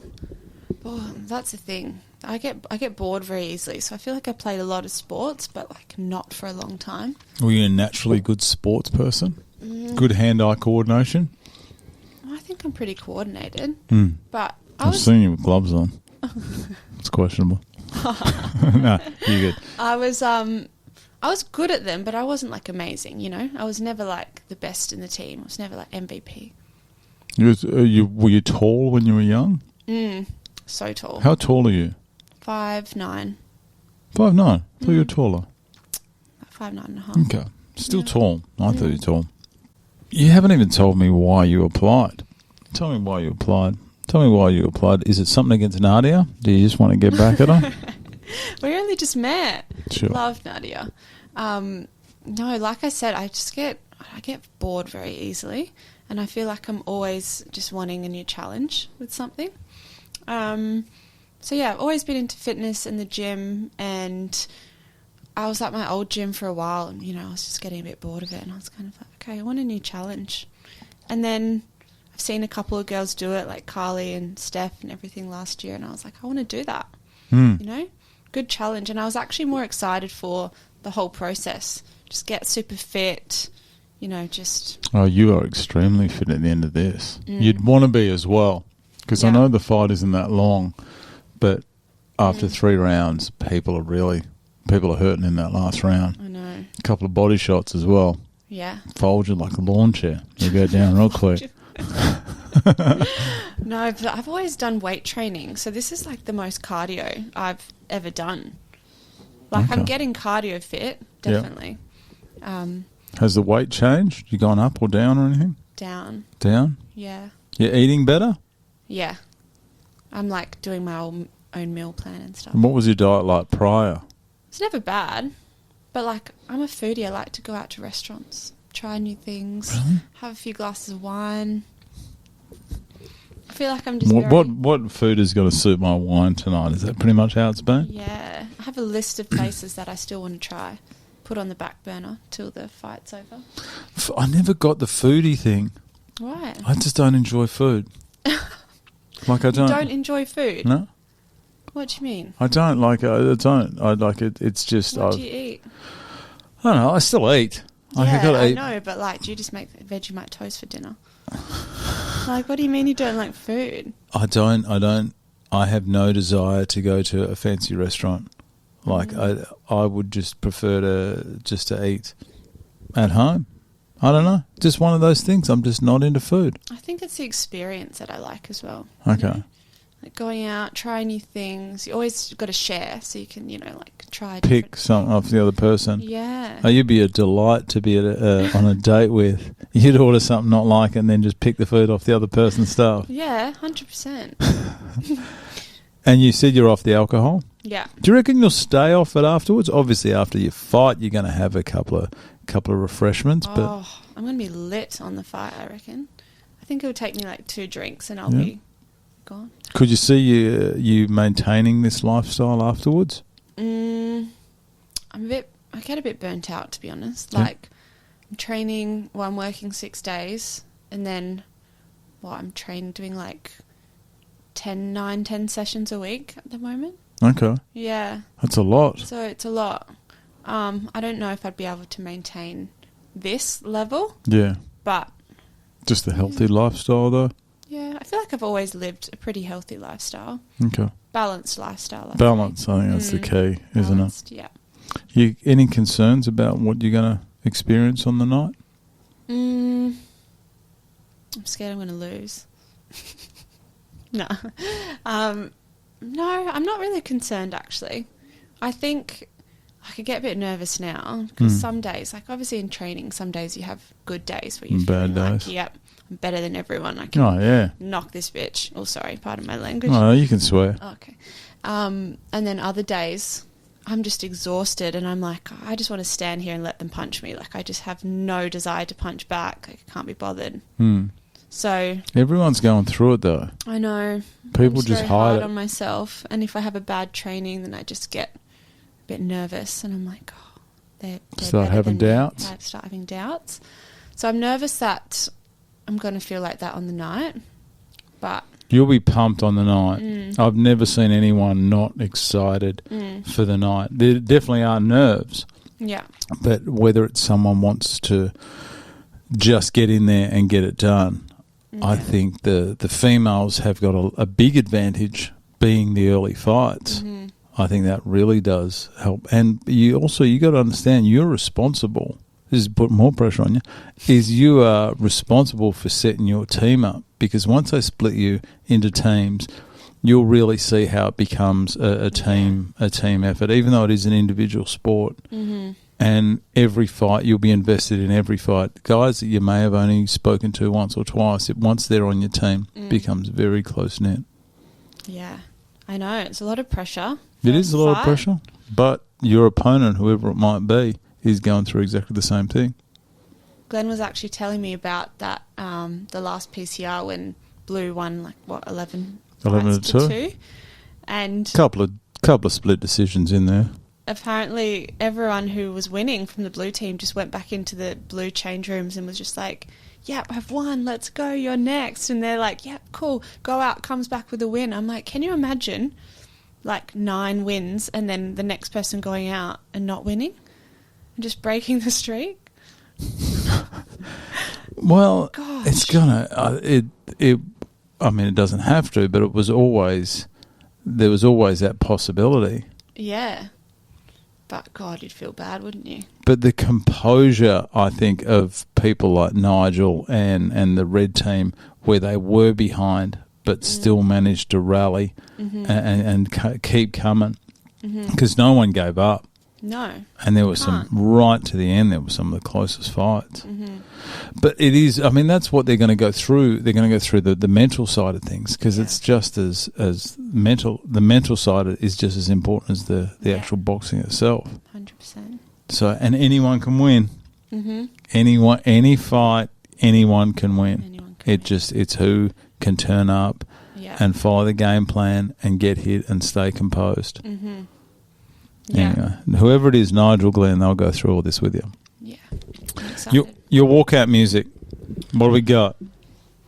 Something by JB? Justin Bieber? I don't know any of his songs, by the way. I actually don't have a walkout song yet. I know. Well, I initially wanted to do an Eminem song until the first day, and you said, why? No, because I can't get it through. When I put the videos up, you can't listen. If you want to have Eminem for your walkout, go ahead. When the video goes up on YouTube and it will not have Eminem, I will have to substitute another song, because I can't get the rights to use the music, and I will substitute a song, and I choose the song. No, and it will be Milkshakes by Kellis.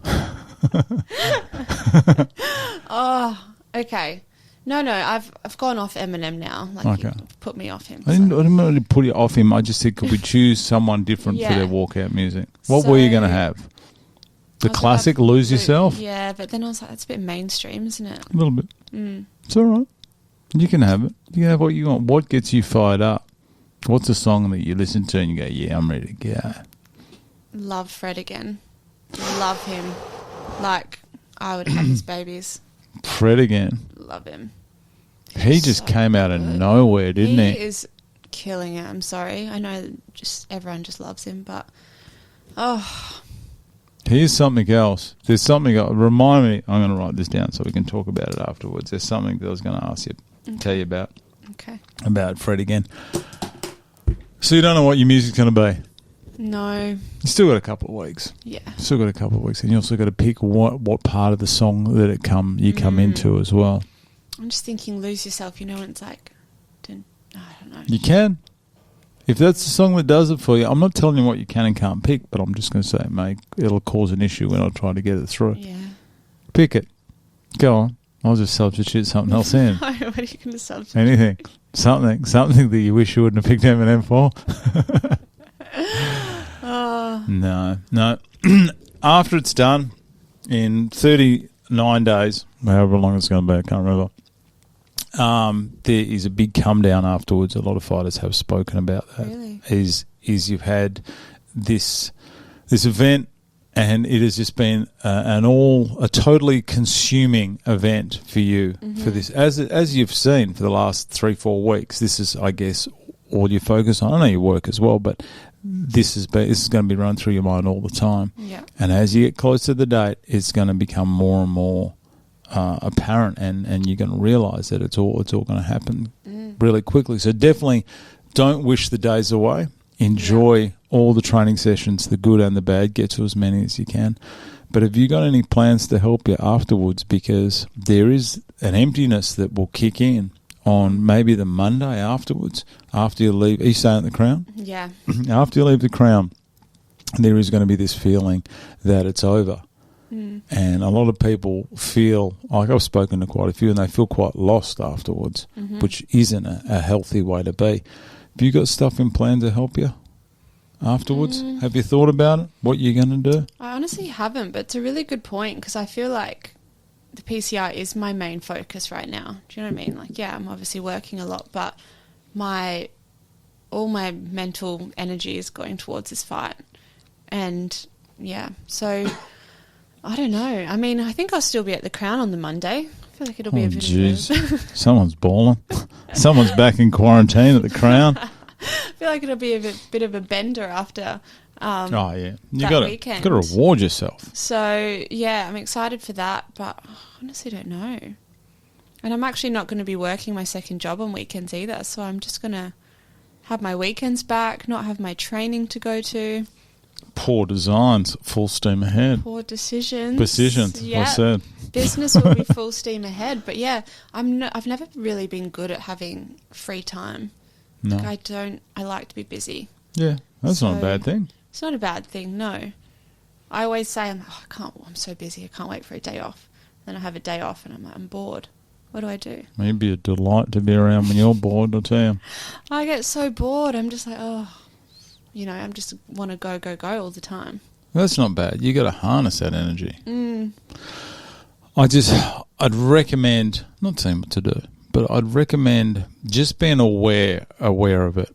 And I think maybe that's also going to help you enjoy this a little bit more as well, this whole campaign. Because a lot of people think, I just want the day to be here. And then it's over and they go, I want to do it again. That's why you got so many fighters coming back. Must be good if people come back and do it a second time. They get a taste for it. Yeah. It's like that high school premiership or something that you got where you had all that glory and you were young and then you don't get it again. And now these guys, that's why PCR is so good, gives 28 people an opportunity to just to be a hero for that night. It's great. I know. So good. So good for people. I'm loving the process though, and that's what, like I said, I was excited about. I'm just seeing so much difference in my fitness, and you can box way better. I saw you on week 1. Really? So look at this Muppet. I saw you on week. I was a Muppet. I saw you on week 1, and I thought, okay, she's a beginner, and that's in no way having a go at you at all. You're a beginner, which in a way I'd probably have more respect for people who haven't boxed before and come in as a beginner, because to walk in to do a boxing event with no experience, that's daunting in itself. There's a girl, I mentioned it before, I mentioned her again, she deserves it, Jasmine Barrett-Leak, I probably pronounced that wrong. She came in as a complete beginner and got into the ring. She was fight 1, and she was the same. How far she came in that, there was an 8-week campaign. And just the respect that I have for people who are willing to do it. Because boxing's not like a basketball game where you just get beaten. It's a dangerous sport sometimes. Yeah. I mean, I definitely didn't think it was going to be like this before I started. I've done like boxing for fitness classes and stuff like that. Boxercise. God. But yeah, they don't. I just realised my technique was wrong for years, and they just don't even like correct you on that sort of thing. No. And then I think sparring is just like, I don't know. I think boxercise shouldn't even be called boxing, because sparring is just completely different. It's a different beast. Have you worked with Leonie at all? She's a wealth of experience, that lady. Very helpful as well. She's been at a couple of trainings, but not really like closely. Okay. Yeah. All those people at Counterbalance. Xavier, he's a spot on kid, that guy, and Craig as well. Oh, I love Craig. They're just he's been that way since primary school. Yeah. I swear, he's always been exactly the same. but yeah, I think not just me, but a lot of people have no just the amount of respect we do have for you guys and girls that manage to go into this and go into it, wholeheartedly. And you are way better. When I saw, not just you, but everyone, so much better. Jodie as well. That was a big one. I thought, what has happened here? Yeah. She's just switched it on. She's doing well. Yeah, all the girls are doing really well, actually. Yeah. Jade's been training really hard. Jade trained the house down.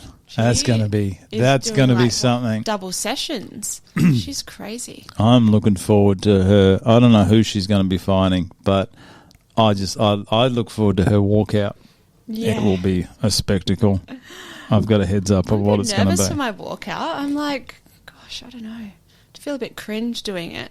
Really? Yeah. Have a look at some of the old ones. That's it. You feel fine. I'll be fine after. You don't like being centre of attention? Not really. No, I feel like I will on the night, but... You don't seem to be the type.